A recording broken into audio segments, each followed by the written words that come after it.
I'm like, the fuck it is. It's the absolute opposite. What I do is so easy. If it was difficult, I wouldn't be able to do it. I've done the difficult route. I already know what that's like. Just as brainwashed as everybody else. I know that is really hard. That is torturous. What I'm talking about now is this whole effortless effort. Once you've actually done the work and you've cleaved away, all you have to do is be present, right? The inner guidance system is turned on. You will then naturally gravitate to what it is that you're excited about what it is that you want to share, about what it is that you want to create. This is what I mean about being a creator rather than being a consumer.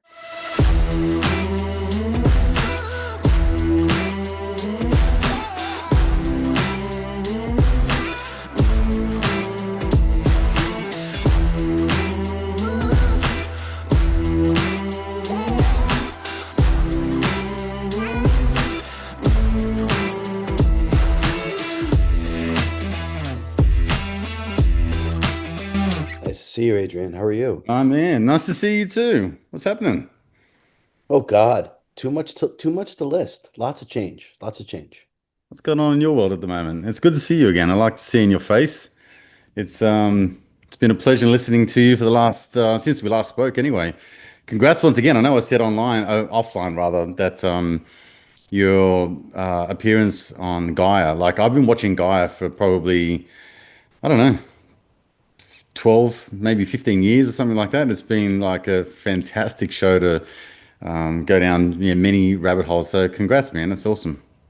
Oh, I appreciate that. Yeah, we Regina's great. That was a lot of fun. Everyone there, everyone involved, from the lighting guys to the sound guys. The owner of Gaia wound up Yurka wound up showing up. It was a pleasure to meet him as well. And also we Hmm. filmed, there's another show, and I always forget, Sound of Creation.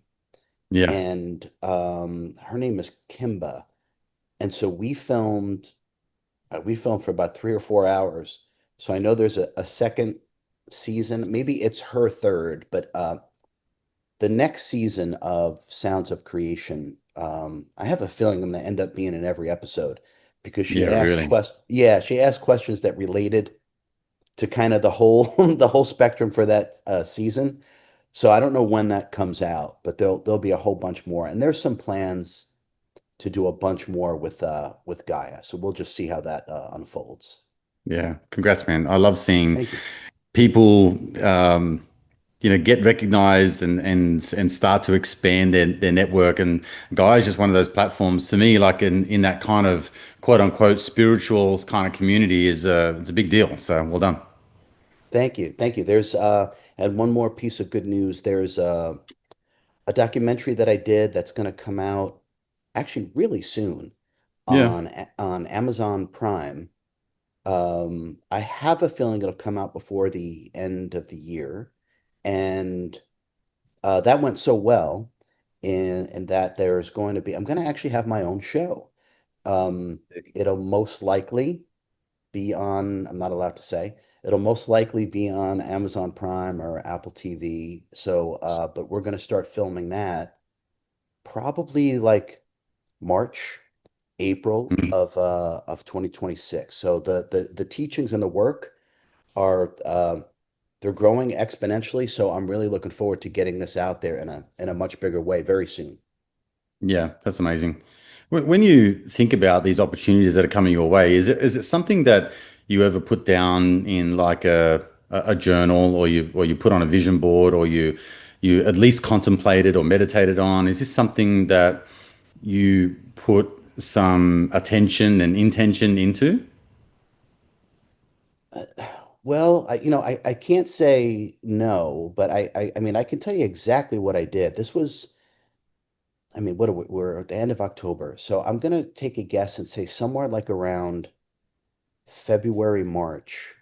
I remember just saying that I felt that YouTube was not quite enough in terms of broadcasting what is available for humanity through these teachings, through these understandings. And I remember literally saying to myself that a bigger platform must materialize for me. And I remember saying that and feeling that. And it was very, very tangible. And this has to do with manifestation. I remember saying it, feeling it, and Hmm. actually kind of resonating with that.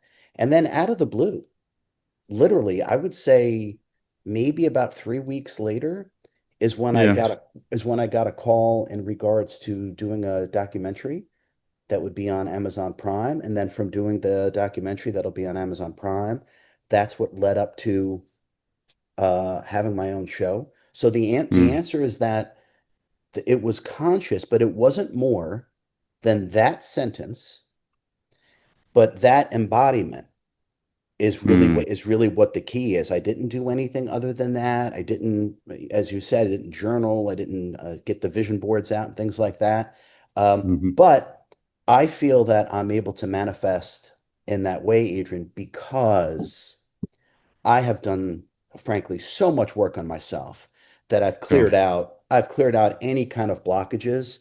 So really, as soon as I have that feeling and that image and that resonance, it actually just starts to materialize. But that is because of all the work that I've done The on work you've myself. done. Yeah.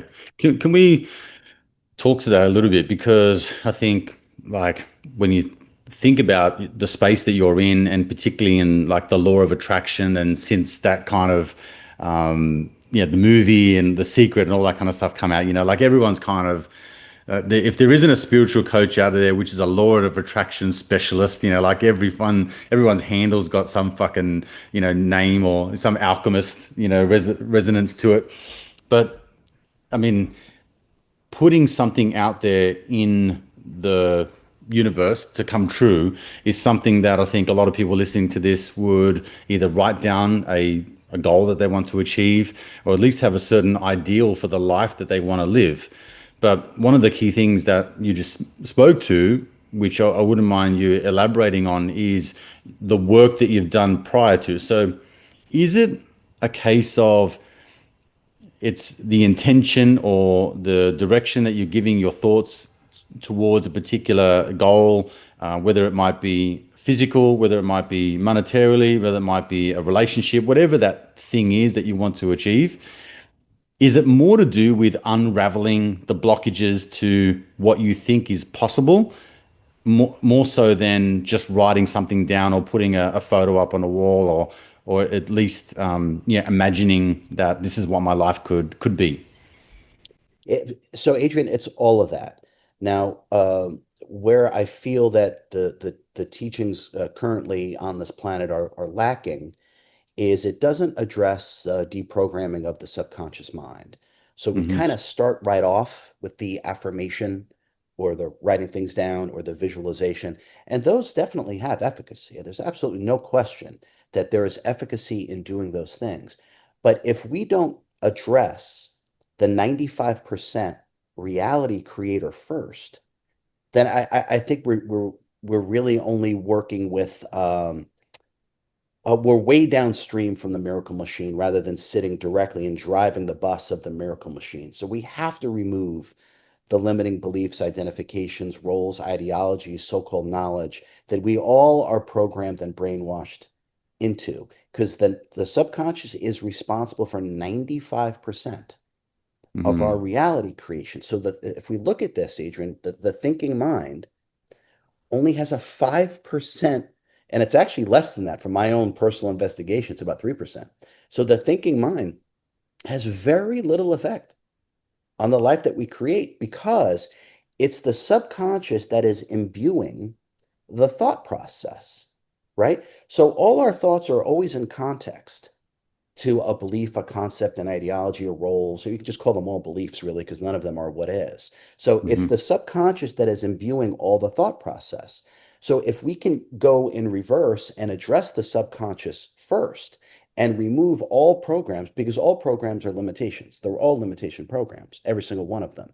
So the key to me for, and we can kind of call it instantaneous manifestation, is to remove all the subconscious programs, ideologies, roles, beliefs, expectations, ruminations. And you can almost think of that about this as sort of liberation in the sense that once those things are removed, whatever it is that you embody, there's nothing blocking that frequency that you're emanating. So the universe can only match and amplify that because you're not sending out any kind of contradictory impulses or contradictory frequencies in relation to what it is that you desire.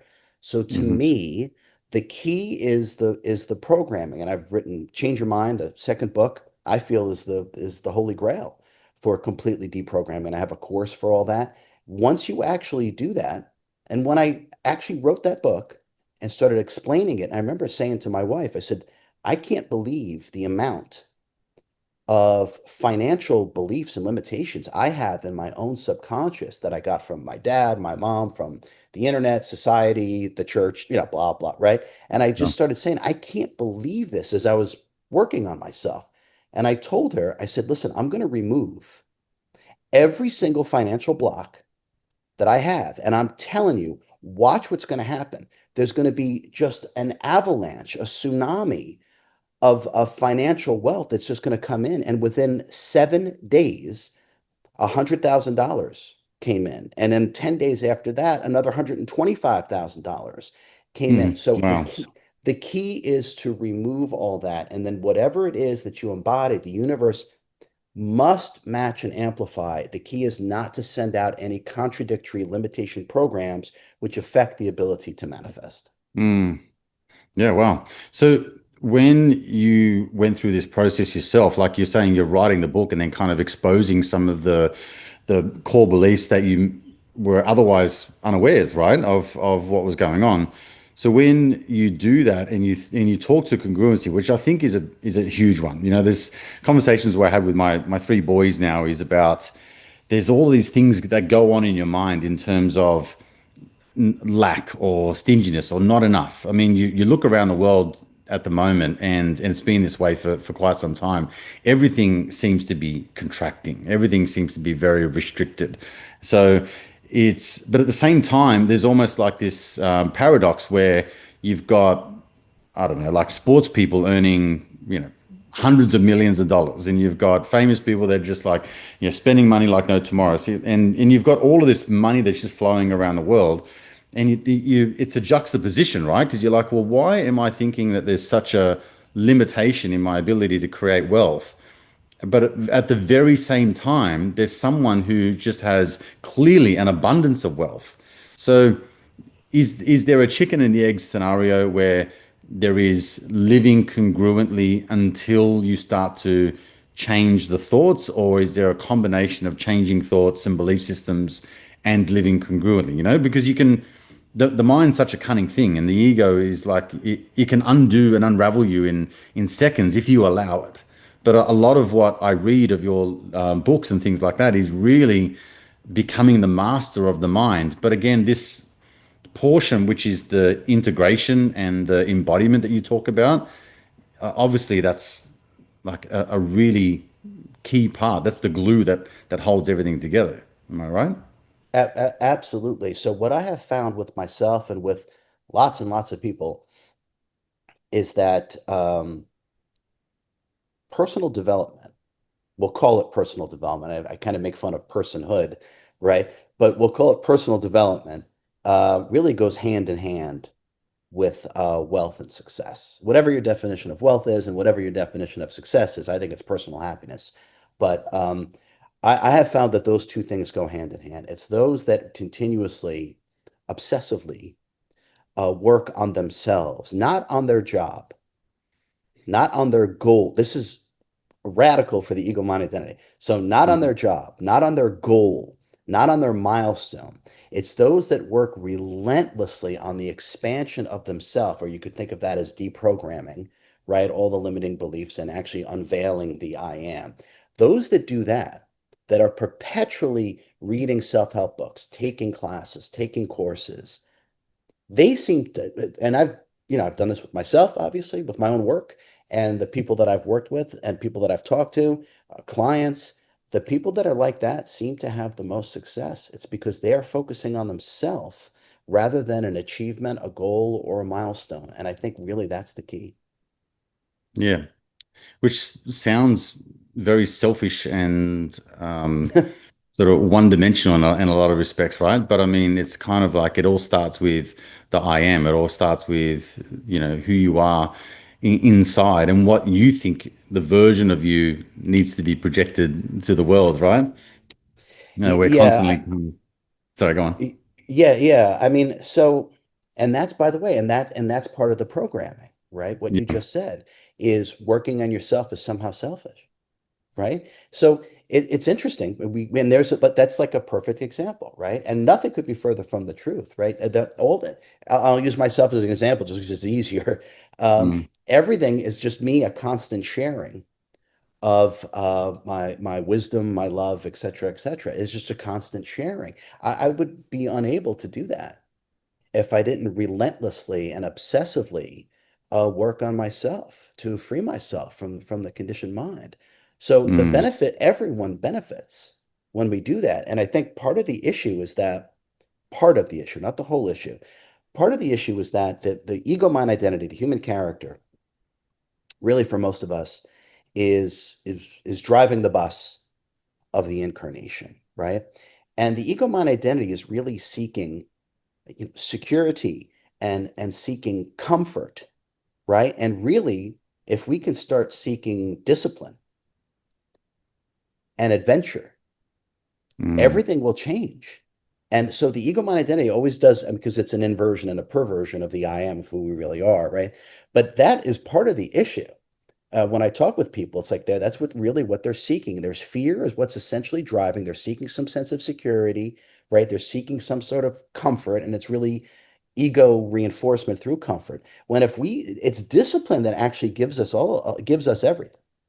It is our Mhm. self-control and self-discipline that actually affords us everything, whatever kind of lifestyle that you desire, whatever that is. It is your discipline that will give that to you, and you can't realize this within yourself if what you're seeking is security and comfort.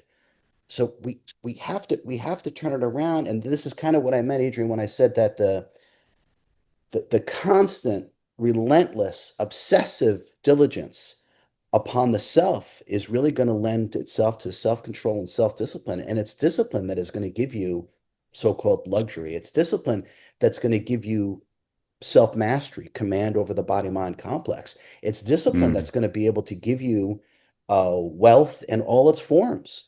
And without that kind of self control and self discipline, I don't think it ever happens. Yeah, for sure.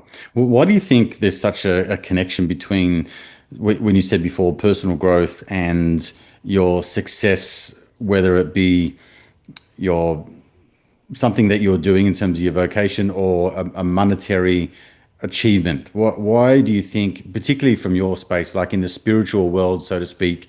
I mean, there's a lot of really spiritual broke people, right? Like, so, and it's almost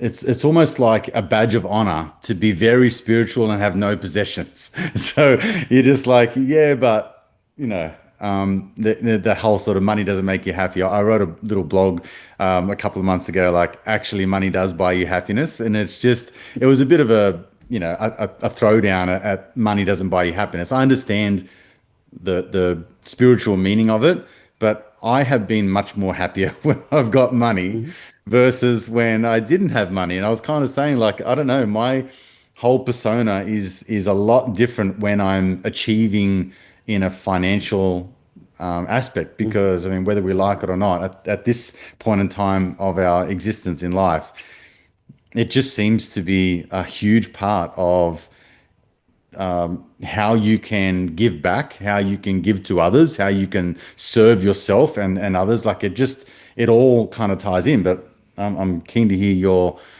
aspect of it because like you'd be thrown in the depths of it, right? Because everyone's like, yeah, but I'm this, namaste, fucking love and light sort of person, make love, not war. But at the same time, I can't afford to eat.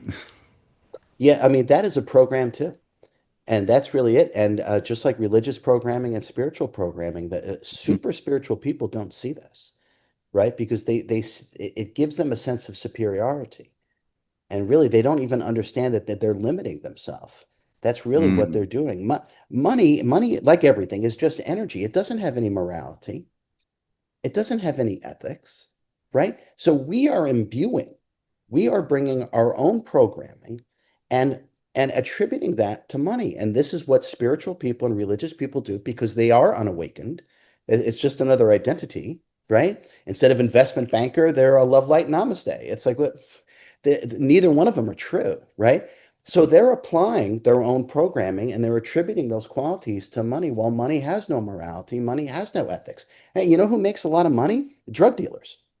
Sure. You know who else who makes a lot of money? People who sell arms, Yeah. bombs, right? So we have to, and by the way, this is part of what I teach in my courses. There's a reason why I teach these courses. Some of these courses are 8 weeks, 12 weeks, 20 weeks, because Mm. they're completely life changing. So we don't, this is Adrian, this is all part of the programming.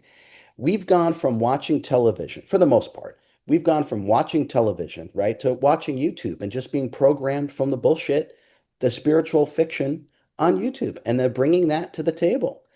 You're absolutely right, because I've been on, I don't really do it anymore.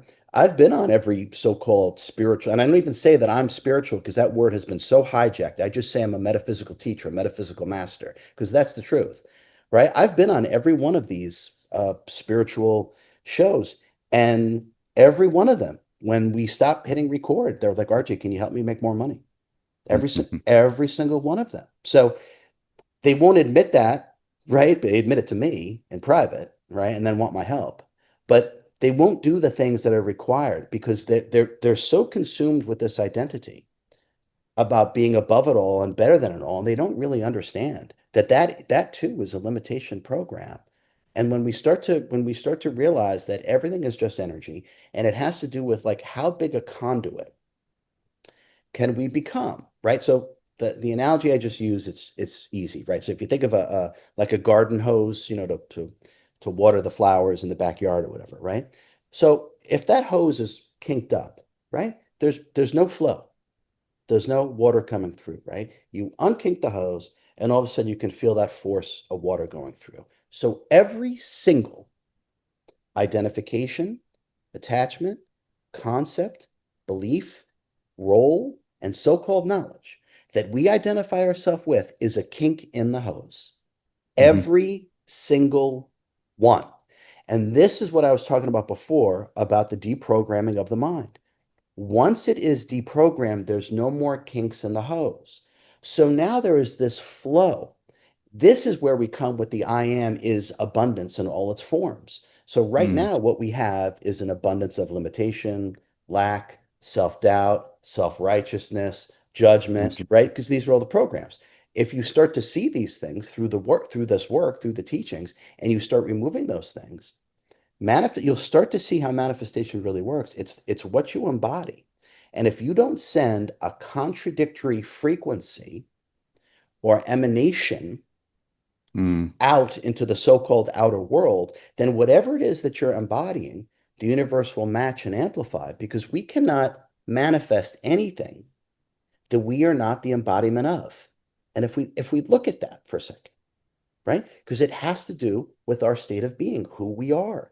The outside world simply is a mirror for that. This is the multiverse is a multi-frequential, multi-dimensional hall of mirrors designed for self-mastery. That's Mhm. that's what this whole thing is. To me, it's the greatest invention ever thought into existence, which is why I come here. Because it provides endless feedback on your state of consciousness and your state of being.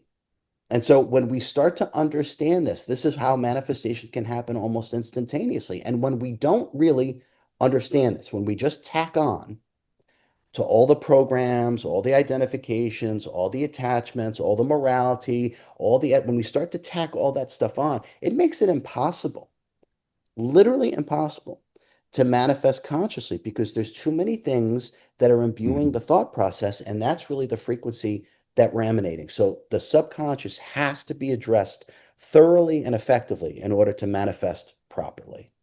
Yeah.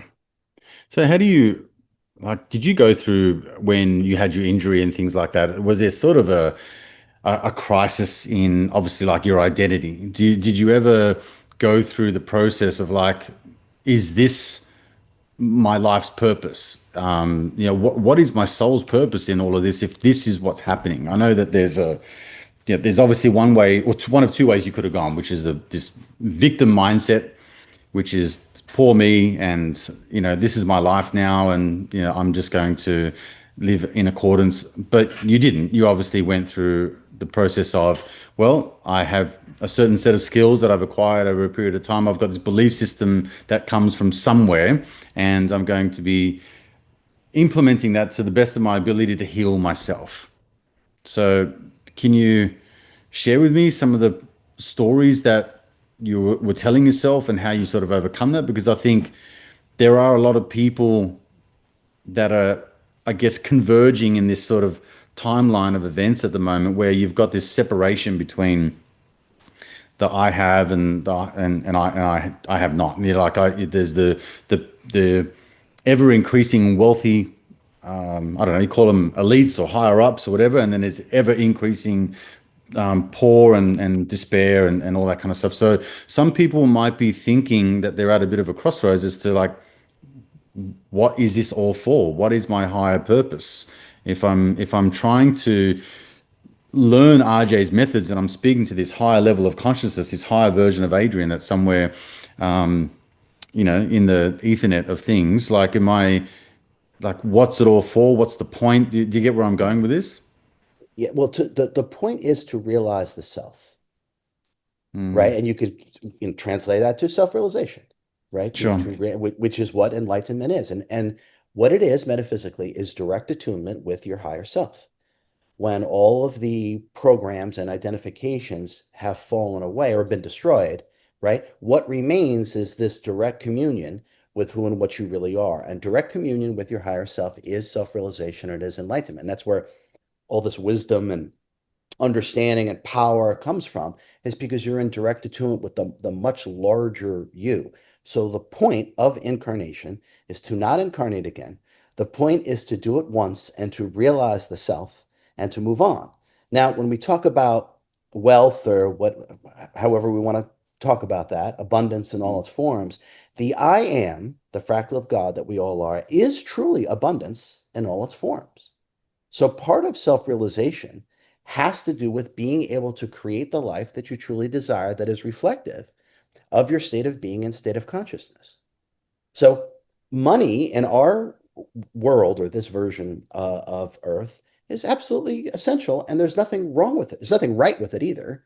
There's nothing right with it, and there's nothing wrong with it. It's just energy, right? So the more that we can be in tune with the I am, tuning the body mind complex to the I am, the more you will be able to live in conscious abundance. The point is to realize the self and then to create the life that we deem fit.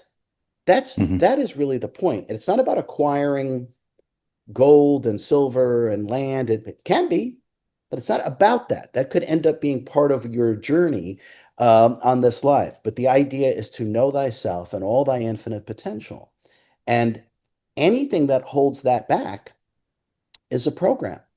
And anything Hmm. that we are using to hold ourselves back is also a limitation program. It'll be part of the ego mind identity. It'll be part of the brainwashing. The point is to realize the self and all our infinite potential. And that's it. And realizing the self is self-realization or enlightenment. That's really, and that's even why we have these events in our life. My near death and paralysis, and other people have near death experiences, or whatever they are. It doesn't have to be that dramatic.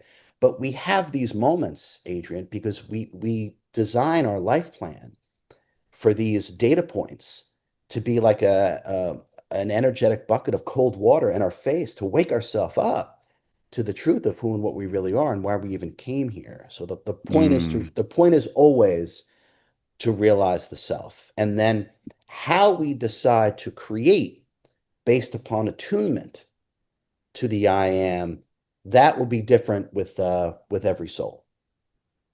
Yeah, absolutely.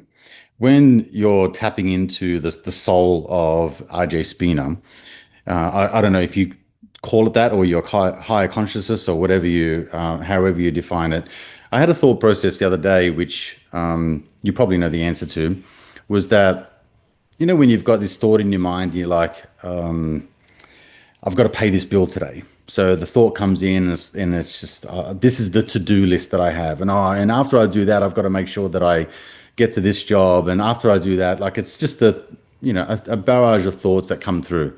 I've got to pick my son up from school. I've got to remember that it's Sebastian needs this or whatever it might be, right? So that is a frequency that you could argue, or most people would say, is that this is my mind speaking to me. But when you go into a level of meditation or where you're connected to your higher self, the thought that I had was is that it's not actually connected to the mind at all. It's connected to a higher frequency bandwidth that is connected to you but not you. I don't know if that makes sense. So it's almost like there are two frequencies. One's coming from your brain and one's coming from an interconnected, web of, let's call it like a Wi-Fi of consciousness that is coming down. So they're two separate messages. And then the goal then is to understand the tonality and the tone, the voice, and the frequency of those two voices.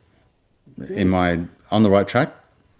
Yeah, I think that's really interesting how you put that, by the way, Adrian. Well done. So, yeah, so okay, so metaphysically, the body mind, the suit, right, is attuned to and part of the local environment, right? So Hmm. that's kind of like the Wi-Fi, if that makes sense, right? So that's why when we die and no one dies, the body stays here, and what we really are is what came in and what slips out, so to speak, of the suit, right? So yeah, so there is the lower consciousness, which is what you're talking about, the Wi-Fi, the lower consciousness, right, which is the thoughts, beliefs, concepts, ideologies, roles, everything that you've acquired since you've got here, Hmm. right? That really has nothing to do with you. And it'll have nothing to do with you once you leave. Had nothing to do with you before you got here. It'll have nothing to do with you when you leave, right? Okay. So that's the Wi-Fi without question. Okay.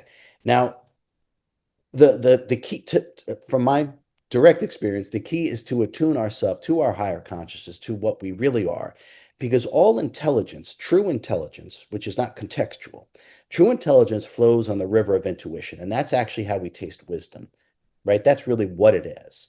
And we are that. The I am is that. It's not a download. This is bullshit. This is what we are. We are the love and wisdom.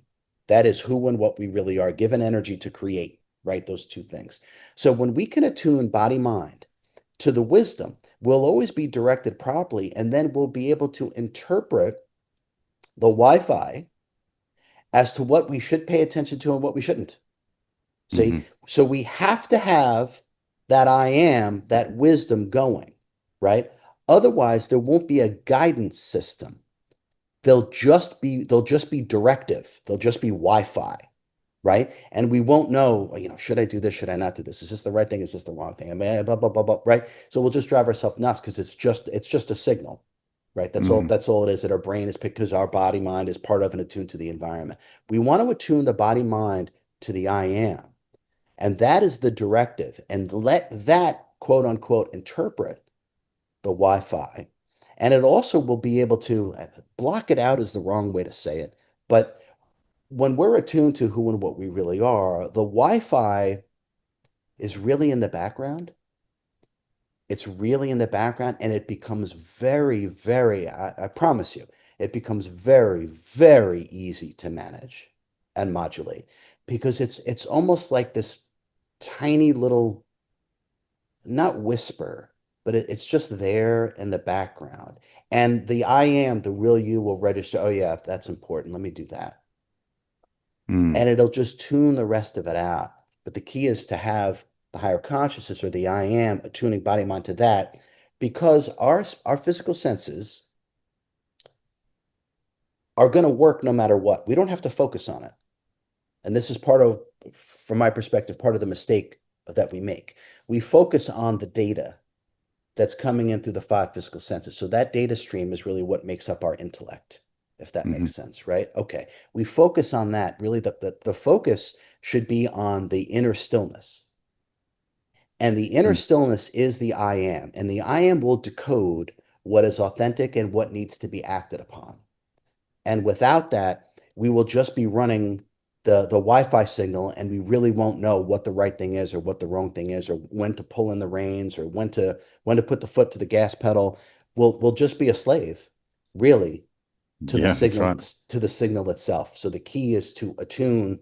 And the funny thing is, since I'm rambling, the funny thing is that the real key, from my perspective, the real key about when I talk about liberation, right, and moving beyond the lower consciousness and personhood, believe it or not, boredom is the gateway into. I'm telling you, boredom is the gateway, which is why the ego mind identity wants constant stimulus. Really start to look at this, Adrian, right? The EMI, it's always right. It's got to go, got to do this, got to nonstop, right? And Hmm. look how it avoids boredom. Like, I mean, that's the fucking kryptonite to the Isn't it? ego mind identity, right? Because actually, the boredom, what's going to happen once the mind, boredom, once the mind starts to slow down? Guess what? The real you starts to come online. And there becomes this clarity. And there also becomes this emotional stability. And that is boredom, is Mhm. really the entryway to self-realization. Yeah.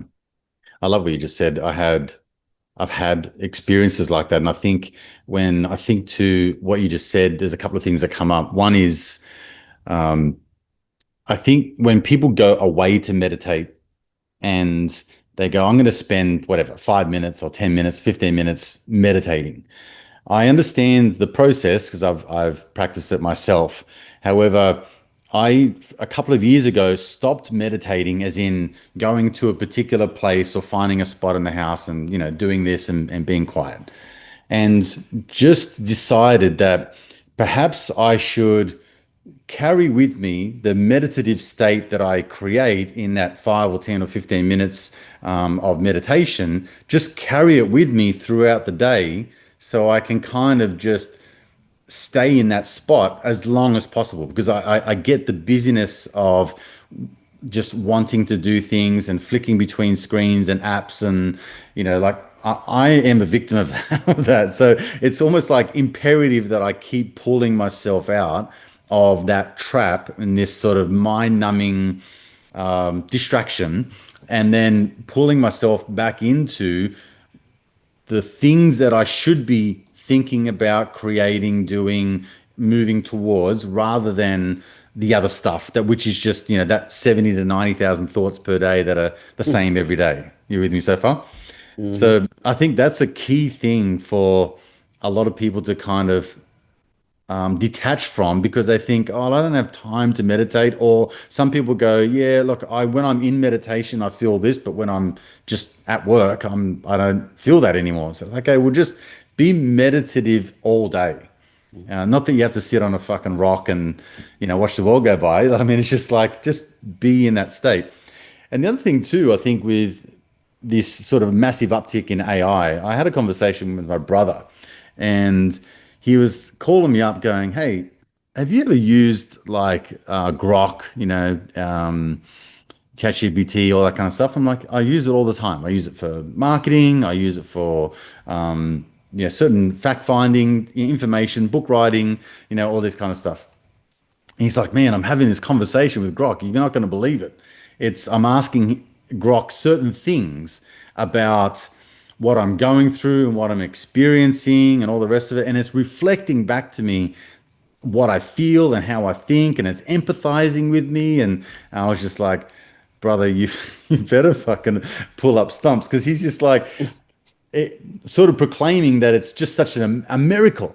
And I'm like, yeah, but you have all of that ability. So why wouldn't you just remove Grok and tap into this Mm-hmm. higher version of yourself, which has all of those answers?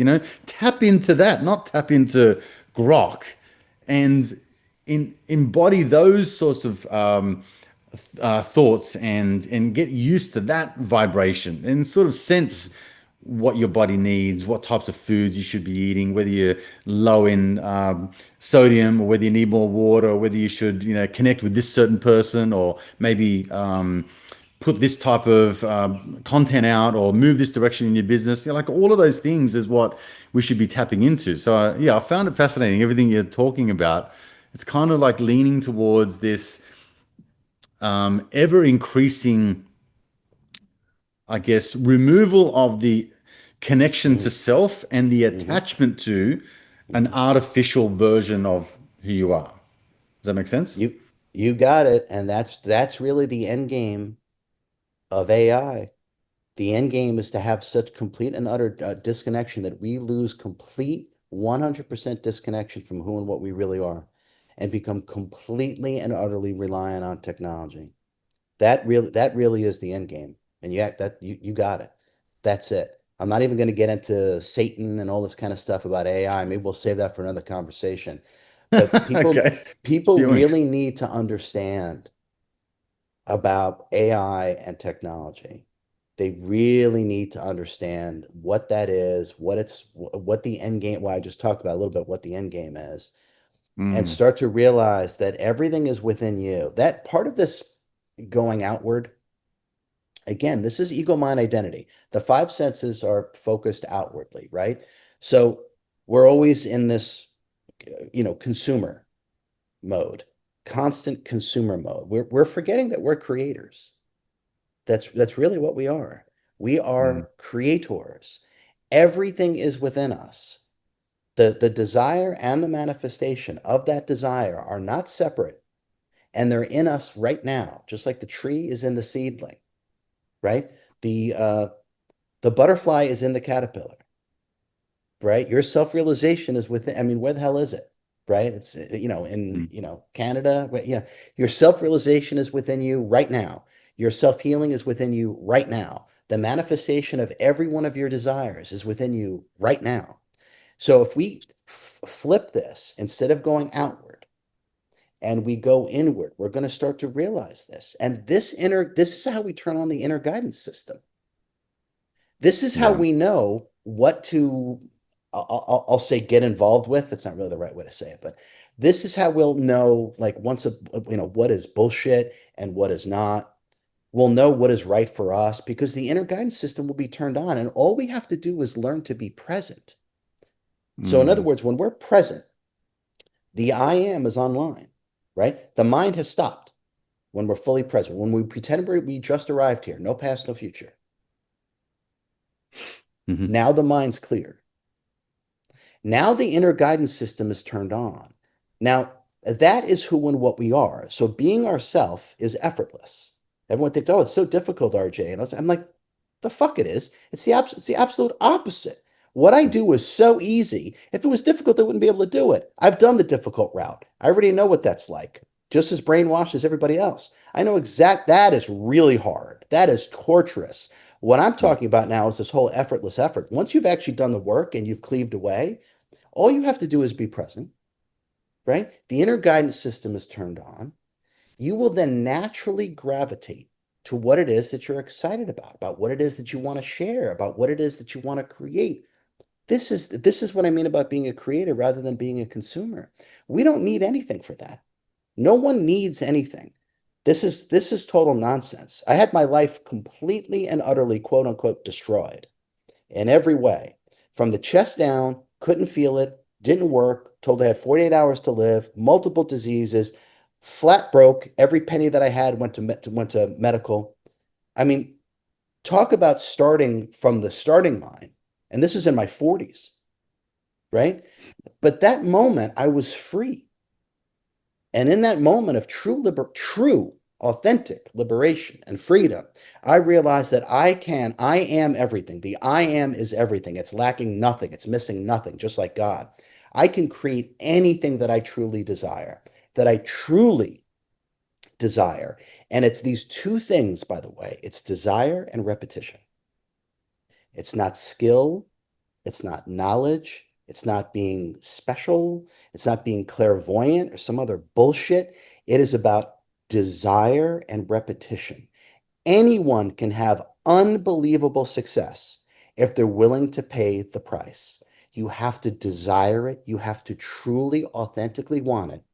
And repetition, repetition over and over and over. And think about working out, just as an example, right? Someone wants to get in great shape, whether lifting weights, running, doesn't matter, right? What do they go once, right? I'll go to the gym once or I'll go for a jog once, right? Yep. It's just No, the opposite. Every day, week after week, month after month, year after year. And then you take a look at them like, God, that guy or that lady's in great shape. And then you ask them, Mhm. how'd you do that?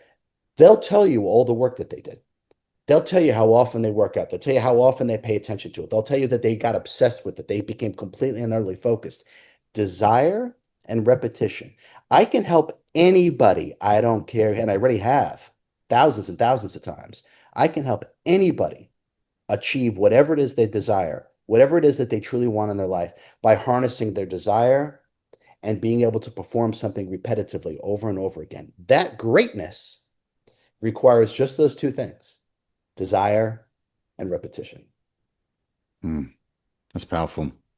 I think it's so key too because we live in a world where, like, if it's not what Trump's doing, uh, Charlie Kirk and his strange misses, if it's not like the end of cash or it's the elites that are controlling everyone, if it's not vaccines, yeah, like it's something, right? Like there's something out there that is out to get us, out to control us, out to um, put us in a 15-minute city and confine everyone to one little thing. So it's the world is just full of attention grabbing things that are taking you away and separating yourself from who you really are. And what you just spoke to is like that's that sort of Christ consciousness, God essence in itself. It is creation in itself. And yeah, like it really rung true for me because it is so easy to get caught up in the thick of thin things, as Stephen Covey would say. Like there's just so much to pay attention to and so much to kind of worry about.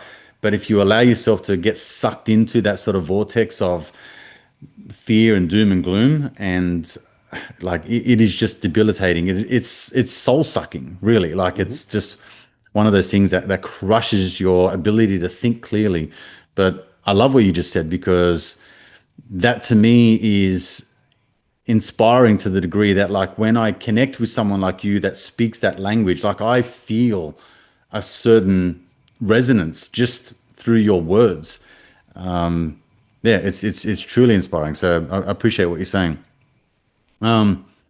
A minute ago, you said something about we incarnate for this reason, and I wouldn't mind you talking about incarnation, about cycles of time and life and things like that. It's an absolutely fascinating, and you mentioned God a bunch and things like that. It's a very fascinating field to think about in terms of timelines of human existence and the whole idea of this sort of, karmic kind of life path that we all have. And it's our ambition to live it once and fully.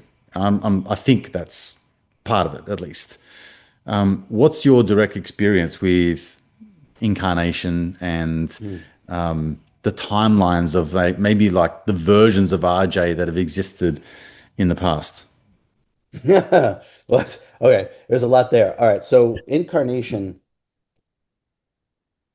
well, where do you start with that? Okay, so I guess the first thing to understand is that I always use an octopus. It's just something for the mind. I use an octopus as an example, right?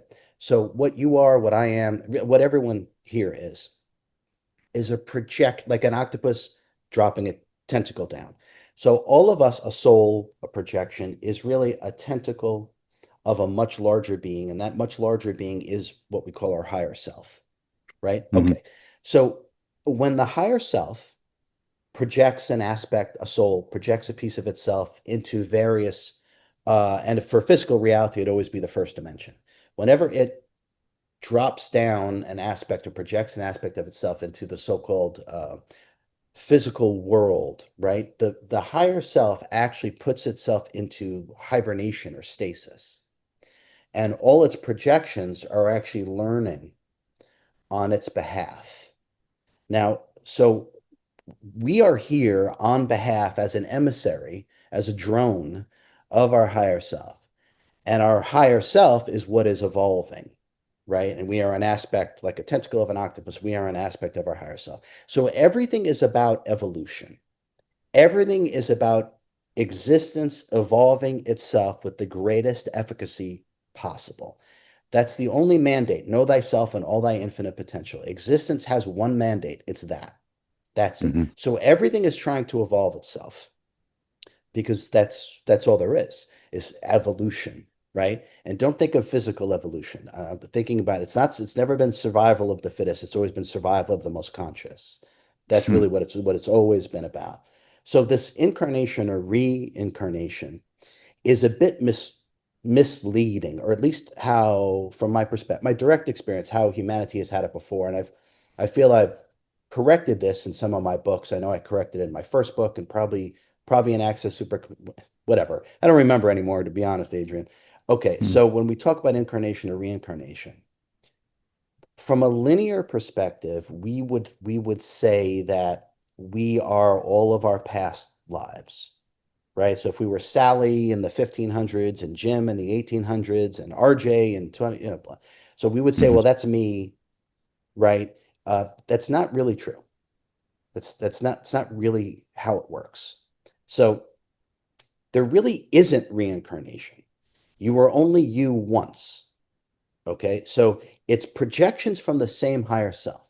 So when we talk about incarnation and reincarnation, we're really talking about the octopus dropping down 12 tentacles. Now, each one of these 12 tentacles can splinter itself off into 12 itself. So Hmm. it's really 12 times 12. So it's really 144. That's really what that's about. So the higher self can project 144 pieces of itself, goes into stasis, and then it has this tremendous opportunity for evolution, for evolutionary content, as all these little pieces are learning on its behalf. But you're never the exact same soul that your higher self projected before, ever.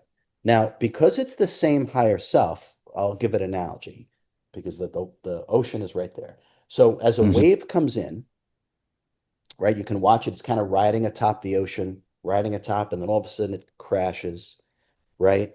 And then it becomes quote unquote part of the ocean again. It was never separate, but then it crashes and it gets pulled right back out into the ocean. And then if you wait 10 seconds, another wave is going to come in. Now, that wave is not exactly the same as the wave that just crashed, slightly Hmm. different, but it's from the same ocean, right? So it Yep. has similar content, right? Because it's from the same ocean, but it's slightly different. This is how incarnation or reincarnation actually works. So you're never the exact same soul because it's a projection from the higher self. So RJ in this life is slightly different, basically the same, but slightly different than, say, quote unquote, who I was in a previous incarnation or who I will be in a future incarnation, even though there's no past or future. It's all just right now, right? Hmm. So, in that sense, there really isn't reincarnation. You're uniquely you in each incarnation. They're all different and they're all maintained. They all stay within the higher self, and we can actually experience all of our so-called past and future incarnations with complete communion with our higher self. We would actually be able to experience all of our past lives or future lives, or which is really the same thing, and we would realize that you are they and they are you, and there's really no separation. They're just slightly different waves from the same ocean. Mm. So reincarnation doesn't really work because the human mind operates through logic and linearity, which are subsets of space and time. Right? Now, the higher self is beyond and outside of space and time, so it doesn't operate through logic and linearity, and it doesn't operate through space and time. It's beyond space and time. So this is why the human mind's like, what? But when you experience it and you realize it's like being caught in a maze. You don't Hmm. know to go right or left because you don't know what's on the other side. So you just don't know, right? But if you rose above the maze and looked down at it, in 1 second, you'd see the whole thing and you would know. So it's kind of like that. So God Yeah. consciousness or reunion with God, there's just this knowingness because you can actually, I'll use the word see, you can actually see everything. And in that moment, you absolutely know, which doesn't require any thought process. So Mm. it's all happening in one moment. We are not who we were in our previous life, and we are not who we're going to be in a future life. It's all happening now, but it all comes from the same higher self. So there's these slight variations. It's like a screwdriver, that interchangeable head. You can take the head off the screwdriver, but the Yeah, body of sure. the screwdriver, yeah. So They're the same. the body of the screwdriver is what, 90%, 95% the same, but the head is a little different. That's what it's like within carnations, right? Mm. The consciousness is going to be very similar. The depth is going to be very similar because it's the same octopus or it's the same ocean, but there'll be slight variations. So that's kind of how, at least I explain how I experience it too, how I explain incarnation or reincarnation. The Mm. timelines, does that make sense? It does. I guess, look, it opens up a slew of questions that, Go ahead, you go know, ahead, go ahead. it's Yeah. just like, how long have we got to explore this? This is 10 podcasts really in terms of question times. But sure. So I guess the immediate question that comes to mind, it's just me and you, RJ, that are talking, and this one fly that just keeps Yeah. circling around my face He where loves we're you. we're in spring, coming into like spring and summer here in Australia. So like, flies are just the worst part of summer. Anyway, um, so I guess, I've spoken to, um, for example, who have I spoken to? Alexander, and he had a past life regression. So he had a near death experience, and Eben Alexander is his name. And so he had a past life experience, a regression where he kind of went out of his body. He saw everything, just like you were saying, like part of the same part of the screwdriver. He kind of went up the maze, saw everything out, come back into his body. You hear of like heaps of stories that of people that have gone backwards in time and experienced themselves in another timeline Hmm. and as a particular, like you said, Jane or Sally or Trevor, whoever it was, in that time. But I guess the same concept could be when we're speaking to, for example, our higher consciousness. I have a belief system that says I can go to a future version of Adrian and ask questions. Whether that be 10 minutes from now or 10 years from now, like I can project myself to the degree where I can tap into that higher version. Much the same as I have a belief system, and maybe you can squash this or support it, that there is another version of RJ and Adrian having a conversation like this that would be in another timeline. So time is just not, it's sort of spliced into many versions of events that are happening at any one time. I'm probably expanding in way too many directions, but yes, part of the question is like, how do you use that information for the betterment of your life in this current timeline? Okay, okay. All right, I understand. Okay, so I mean, all I can tell you is what I do, right? Yeah, tell me. So, okay. I don't do that. So Right. I don't do any of that stuff, okay? Because Right. to me, right? And it's not one size fits all, right? So I'll just tell you what I do. I already know that I am exactly the I am, right? I have moved personhood out of the way.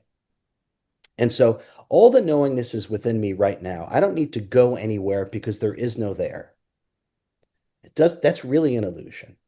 It's all here and now, and it's all you, and it's all happening in your mind, right?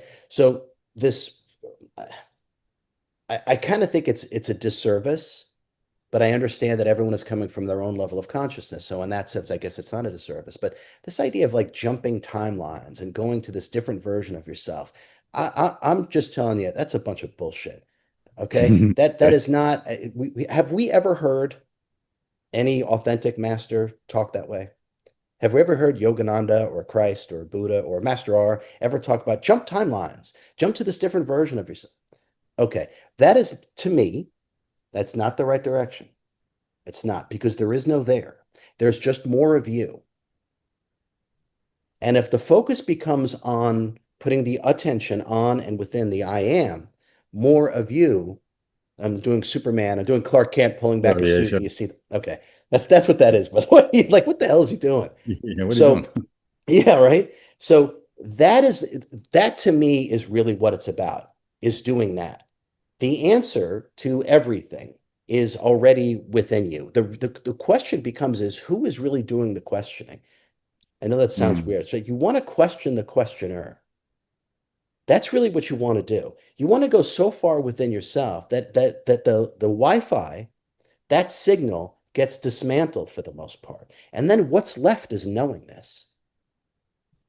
So we really want to dismantle the Wi-Fi. Like, remember I said it's very in the background, really in the background. It's just like a slight murmur and you can just hear it, right? Okay. That's really what I mean. It is not about jumping to a different version of you. You right now are whole and complete and perfect as you are, Adrian. Same with everyone, right? There's just more of you that you haven't tangibly realized yet. Same with everybody, really, whether self-realized or not. There's still more, right? So that's what this is about. This jumping timelines and this is not the way a master creator operates. They don't go there. There is no there. They go further within and realize more and more of the self. So, as I said, that is what I do. And at a certain point in our life, I promise, at a certain point, the voice in your head is gone. It just stops. And then every now and then you'll hear it in the background, like if there is some sort of to-do list to do, got to pick up my son or whatever, mm, right? Okay, that'll flash up and then you'll do it. But other than that, it's radio silence, it's knowingness, it's complete communion and connectivity. There's no question about anything at all. There's no jumping to anything. When you realize that you are everything, where are you jumping? Jumping to what? Who's the one even doing the jumping? Like, what's that?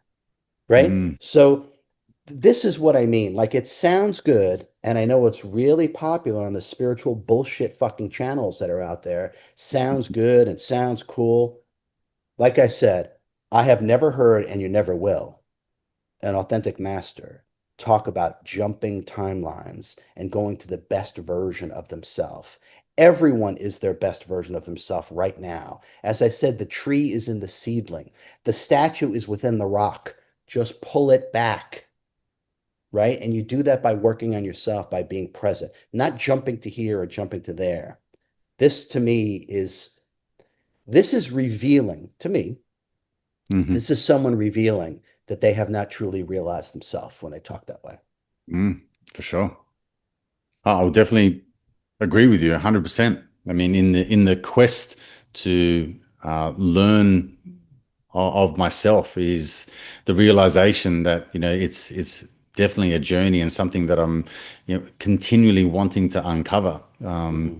Which is, yeah, why I speak to people like you and Mm-hmm. read your books and things like that. So I appreciate what you're saying. I think the calling in of, perhaps I need to refine that concept of bringing in a future version of Adrian that I want to be in this present moment, not go to a a time and place where that person exists. It's actually calling that person in and bringing it into fruition here right now. But as you rightfully said, it's the realization that you're whole and complete already, which is, it's a leap for a lot of people, right? I Yeah. mean, particularly when you don't see the wholeness and the completeness surrounding you. I think like that's obviously the thing that you need to detach from in a sense. True?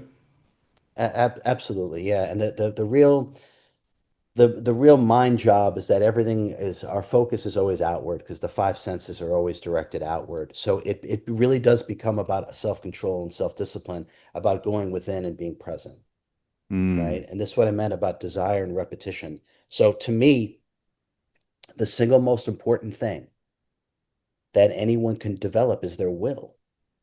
And I'll explain. Because our will is our harnessed intention, right? Our energy, our intention, our energy, right? Our life force, right? We use our will for everything. Even as I talk with my hands, I'm using my will to animate my hands. You're going to use your will to get up and go get your son and go, whatever, right? Okay. So if we use our will for everything, which we do, it only stands to reason. The single most important thing to develop is your will because you use it for everything. Now, to develop the will, there's two ways that we can do this, right? One is give yourself, the number one thing is stop making promises that you don't follow through on, Hmm. period. That's how you develop your will. People think there has to be some kind of grand, huge endeavor. I'm gonna test my will. I'm gonna run a marathon, or I'm gonna whatever, right? Okay, you can. But if you start today, say I'm gonna go run 26 miles. No, you're not. You're not gonna run to, you won't make it. You'll end up in the hospital. Don't do that. Okay. So how do we develop this indomitable will that we all have, right? Hmm. It's just not being used properly. It's very simple. We give ourselves the simplest thing, Adrian. I teach this in one of my classes. I give yourself three things, and I'm talking about I'm gonna wash the dishes today. I'm gonna clean out the closet cabinet, which I've been avoiding for 6 months, and I'm gonna sweep out the garage. Whatever the hell it is, right? Mundane, every day, easily achievable tasks. But the key is that you complete them on that day, no matter fucking what. You don't, I'm tired. I did two today. That's good. I'll get the third one tomorrow. Or, my back hurts. I'm not gonna do it. Oh, I didn't realize I forgot about this. I'm gonna have to put, those are defeats to your will. That's what they are. Now, one of them seems inconsequential. It's no big deal. Well, I did two of them. These little defeats over time, they add up. They absolutely add up. And when you're finally faced with a big challenge, you'll already be defeated because you're used to capitulating. So Hmm. what you do is you just pick three things every day and do it no matter what.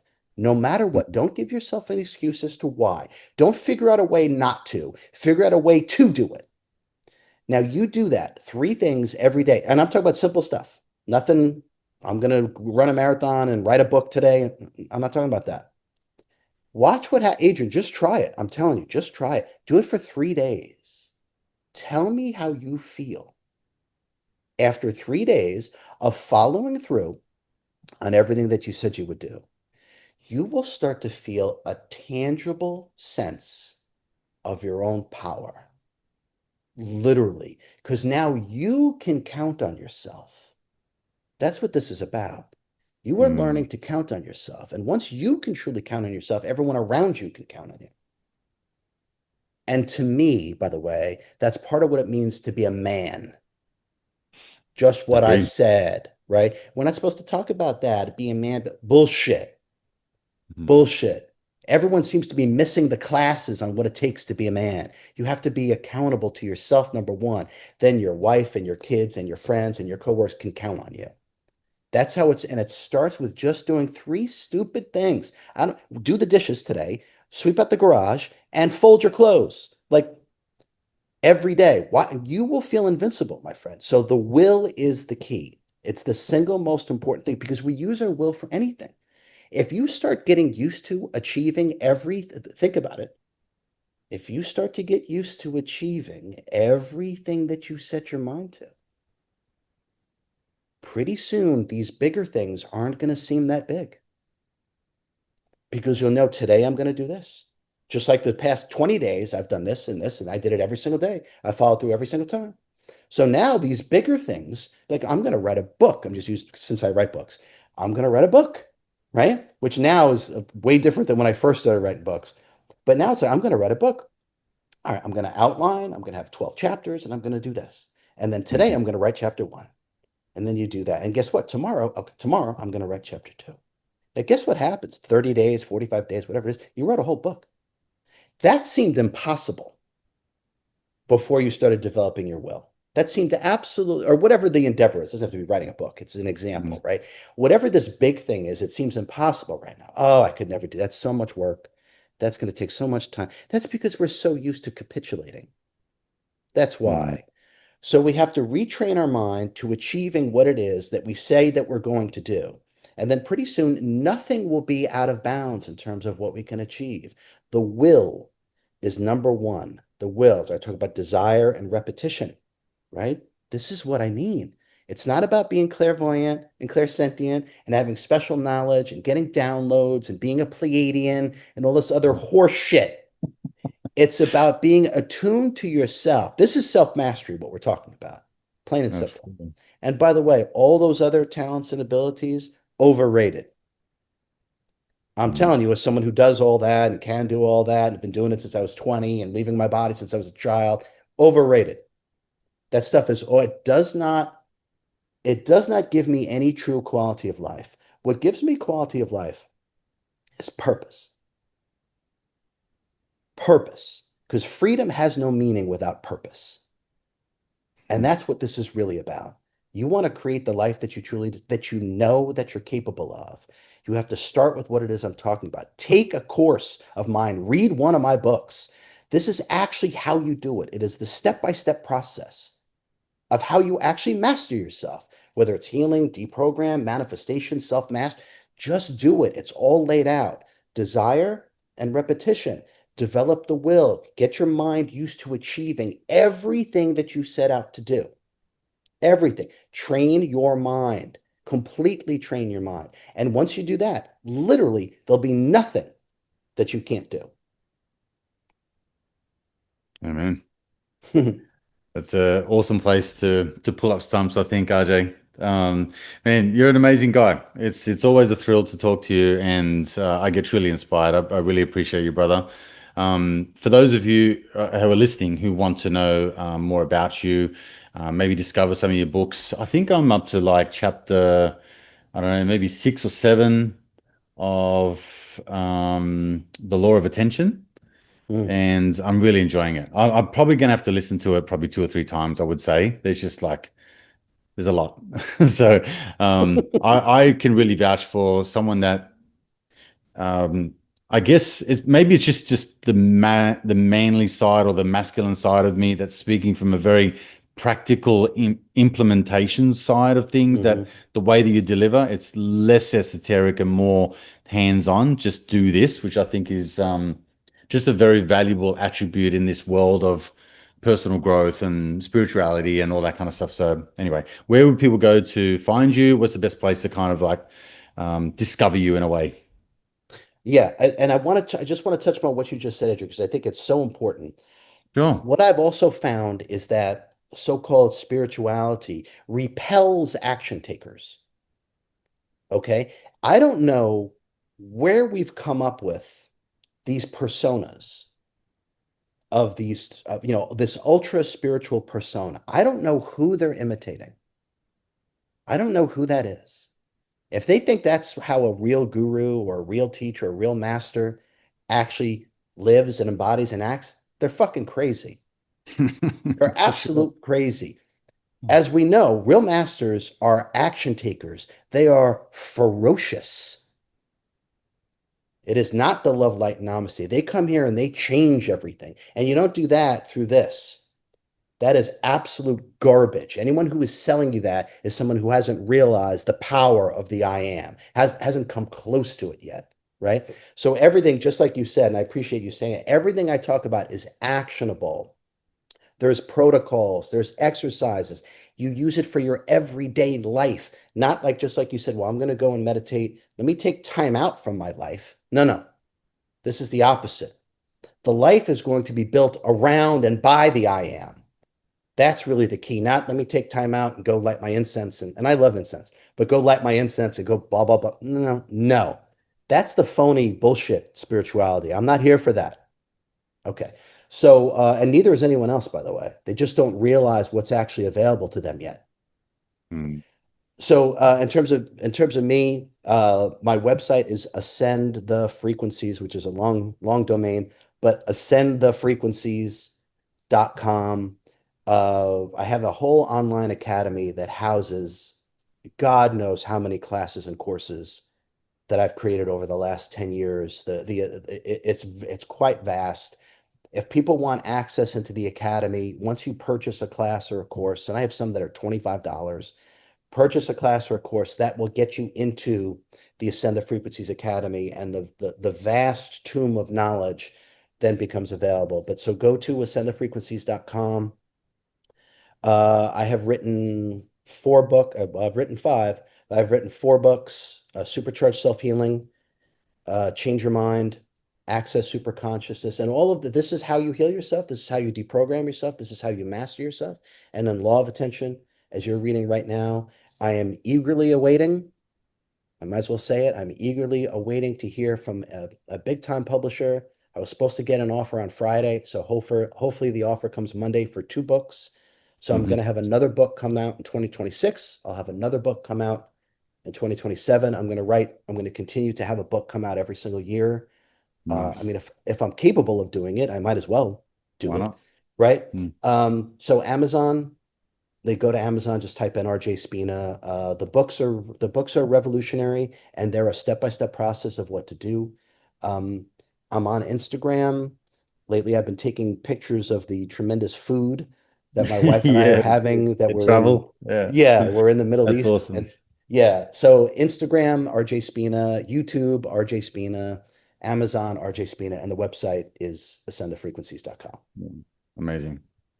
RJ, you're a good man. Thank you so much for your time. I really appreciate you, man. It's always a pleasure. So look forward to circling back. We've got a few more things that we need to uncover. So I can't wait for that too.